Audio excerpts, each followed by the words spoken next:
There is blackness around me. I cannot see any light. I keep looking for something, but I can't find it. I just can't. To see something, you need to open your eyes. Who was that?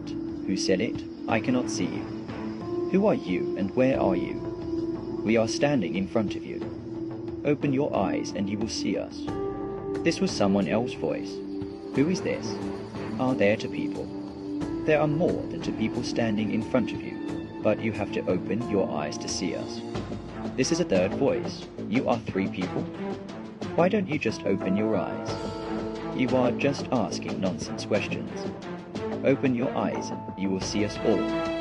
This is the fourth voice. My eyes are open, but I can't see anything. Open your eyes. Now, four of you spoke together. It is all you're thinking. You are thinking that your eyes are open, but they are actually closed. That can't be. My eyes are open. I am not thinking about it. It is just that I cannot see anything. Suddenly, there is silence in a room. There was no voice this time. The man looked around, but he was still unable to see. As he opened his mouth, he noticed that he was speaking, but no words were coming out of his mouth. He tried to speak, but all in vain. No words were coming out of his mouth. He shouted, but the outcome was the same. The man did not know what to do. He touched his eyes, his lips, and then his ears. He did not know what to do. He just sat there. His mind was full of questions, but he did not know what to do with these questions. He was not able to see. He was not able to speak. He thought, what is next? I won't be able to hear anything. As he was thinking this, someone tapped on his left shoulder. He looked around the left shoulder and jumped out of the chair. A man was standing beside him, but there was one thing that shocked the man. The man's skin and his clothes had no color. He was full white, as if someone has painted him with white paint. Wait a second. Now I can see. You are one of those for voices I heard someone ago. The white figure smiled and nodded slowly. The man's breath caught. Then the others. Where are they? The white figure raised one colorless hand and pointed behind the man.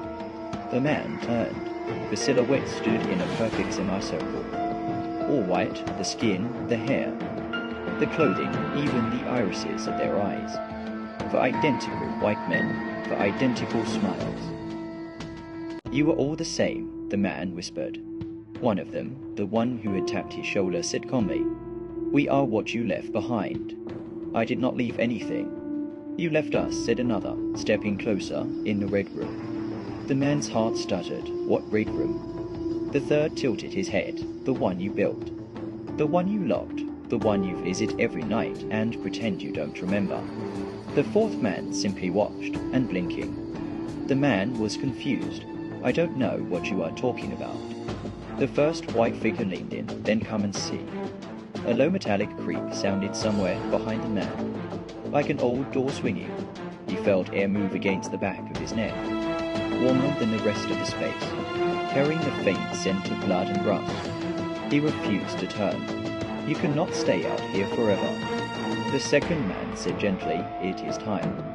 Time for what?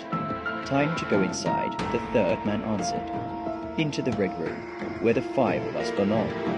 There are only 4 of you, the man's voice cracked. The 4 figures spoke in perfect unison. There are 5. The closest one reached out and pressed a colorless fingers against the man's forehead. Look again. The blackness split. Ore in street twine, grain on glass. Dashboard clock frozen at a 17 am on wet road. A sharp bend, headlights catching reflective tape. The wheel jerked to late. Metal tearing. Glass exploding. A single choked scream that wasn't his. For faces in the rearview mirror. Laughing, then not laughing, then silence. But the memory did not stop there. It kept going. He saw himself climb out of the wreck. Shaking with terror, he saw himself look at the 4 broken bodies in the back seat. He saw himself walk away, staggering at first, and faster until he was running through the rain. Leaving the car, leaving the car, leaving them, leaving the truth. He told himself it was a nightmare. A story, someone else's life. He buried it. he painted the memory white and locked it behind a red door. And every night since, a small part of him had gone back to sit in that red room with the 4 boys he killed, watching them, listening to them, never speaking because if he spoke, the color would come back and the guilt would be real. The vision snapped shut. He was back in the dark. Gasping, the 4 white figures had stepped closer. They formed a loose circle around him now. "The red room is waiting," the first man said. "It is warm there," said the second man. "It is honest there," said the third man. "It is where we have been keeping your seat," said the fourth man. The man felt the floor tilt beneath him, as though the entire space was slowly rotating toward the creaking doorway behind him. Warm air brushed his calves. The smell of old blood grew stronger. "No," he shouted, "I won't go." "You are already going," the first man said softly. "You have been going for 28 years, one piece at a time." The man looked down at his hands. The color was draining, fingers bleaching first, then palms, then wrists. He tried to back away. His feet wouldn't move. The 4 figures each extended a hand. "Come home," they said together. The man's vision flickered. The black began to redden at the edges, deep arterial red. He saw flashes inside the red. The boys sitting on plain wooden chairs in a crimson room. No windows, no doors, just red walls that seemed to breathe, and one empty chair between them. He understood then. The 4 white figures were not ghosts. They were not even separate people.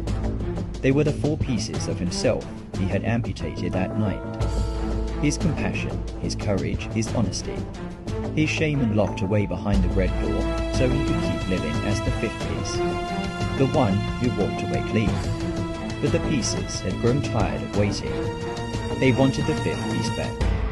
They wanted the whole man. The red room was not punishment. It was reunion. The man's knees buckled.